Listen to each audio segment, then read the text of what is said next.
بسم اللہ الرحمن الرحیم۔ محترم ناظرین، السلام علیکم۔ ایک یہودی کو رسول خدا صلی اللہ علیہ وآلہ وسلم سے چند دینار قرض واپس لینا تھا۔ ایک دن آپ راستے میں جا رہے تھے کہ وہ یہودی آپ کے پاس آیا اور اس نے کہا، جب تک آپ میرا قرض ادا نہیں کریں گے اس وقت تک میں آپ کو یہاں سے نہیں جانے دوں گا۔ نبی اکرم صلی اللہ علیہ وآلہ وسلم نے فرمایا، اس وقت ادائیگی کے لیے میرے پاس کچھ بھی نہیں ہے۔ یہودی نے کہا، جب تک آپ میرا قرض واپس نہیں دیں گے میں بھی آپ کو یہاں سے جانے نہیں دوں گا۔ آپ نے فرمایا، اگر یہ بات ہے تو میں تیرے ساتھ یہیں بیٹھ جاتا ہوں۔ یہ کہہ کر آپ اس کے ساتھ بیٹھ گئے۔ جیسے جیسے وقت گزرتا گیا آپ کے صحابہ وہاں جمع ہوتے گئے۔ جب انہوں نے یہودی کی یہ جسارت دیکھی تو انہوں نے اس کو سزا دینے کا ارادہ کیا۔ آپ نے انہیں ہر طرح کی تادیبی کارروائی سے روک دیا اور فرمایا کہ تم دور چلے جاؤ۔ حکم رسول کے تحت صحابہ دور چلے گئے۔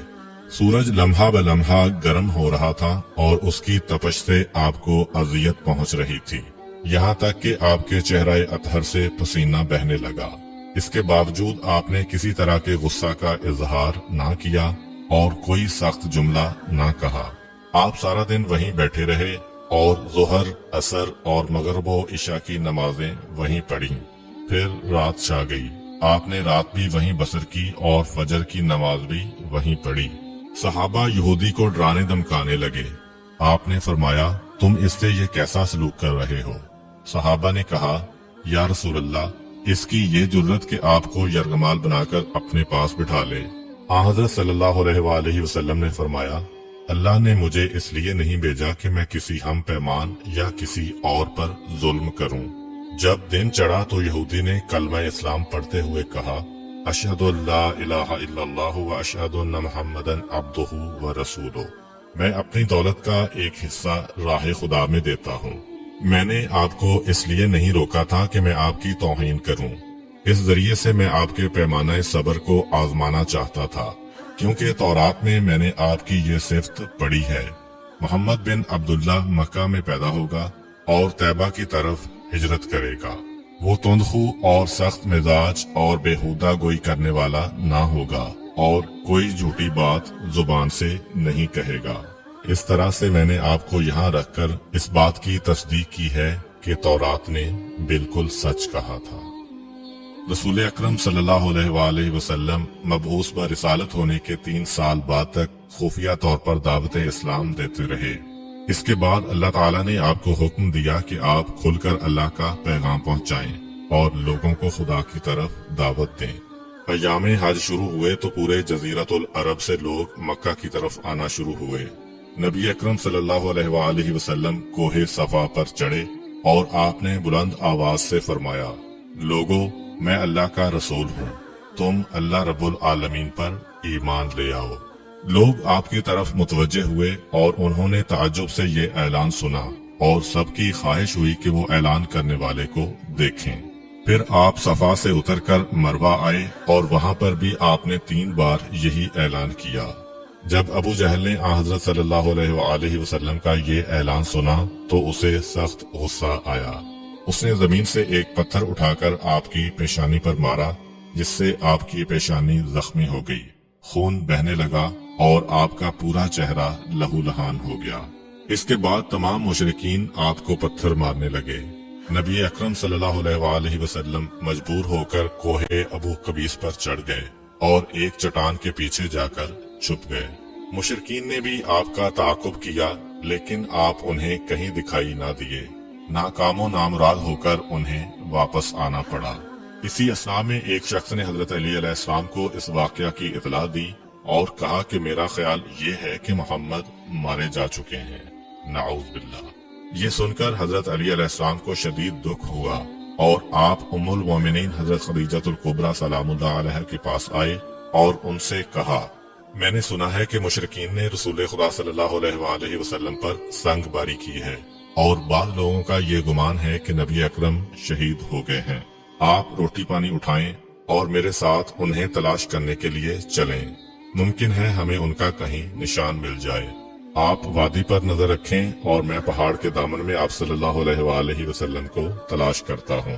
آپ روتے ہوئے آگے بڑھے اور آپ کہہ رہے تھے، یا رسول اللہ، ہمیں جواب دیں، آپ کہاں ہیں؟ میری روح آپ پر قربان، آپ کس وادی میں بھوکے پیاسے ہیں؟ آپ نے مجھے اپنے ساتھ کیوں نہ لیا تھا؟ حضرت خدیجہ رو رو کر فریاد کر رہی تھیں، کوئی ہے جو نبی مصطفیٰ کی مجھے خبر دے؟ کیا کسی نے انہیں دیکھا ہے جو مجھے ان کے متعلق بتلائے؟ اس وقت جبریل امین علیہ السلام رسول خدا صلی اللہ علیہ وآلہ وسلم پر نازل ہوئے۔ ان کے پیچھے ملائکہ کی بہت سی صفیں تھیں۔ انہوں نے حضرت صلی اللہ علیہ وآلہ وسلم سے کہا، خداوند جبار نے ہمیں آپ کے فرمان کی تعمیل کے لیے بھیجا ہے۔ اگر آپ چاہیں تو ہم اس قوم کو تباہ کر دیں گے اور ان کا دنیا میں کہیں نام و نشان تک دکھائی نہ دے گا۔ رحمت للعالمین نے فرمایا، میں نبی رحمت بنا کر بھیجا گیا ہوں، میں عذاب و انتقام کا حامی نہیں ہوں۔ پروردگار میری قوم کو معاف کر دے، وہ مجھے جانتے نہیں ہیں۔ جبریل امین علیہ السلام نے حضرت صلی اللہ علیہ وآلہ وسلم سے کہا، خدیجہ سلام اللہ علیہا آپ کو تلاش کر رہی ہیں۔ خدیجہ کے رونے نے آسمان کے فرشتوں کو رلا دیا ہے۔ آپ انہیں جواب دیں، خدا کی طرف سے اور ہماری طرف سے انہیں سلام پہنچائیں اور انہیں جنت کی بشارت دیں۔ نبی اکرم صلی اللہ علیہ وآلہ وسلم نے خدیجہ و علی کو صدا دی اور انہیں اپنے پاس بلایا۔ دونوں شخصیات آپ کی خدمت میں حاضر ہوئیں۔ انہوں نے آپ کی پیشانی پر پٹی باندھی اور گھر لے آئے۔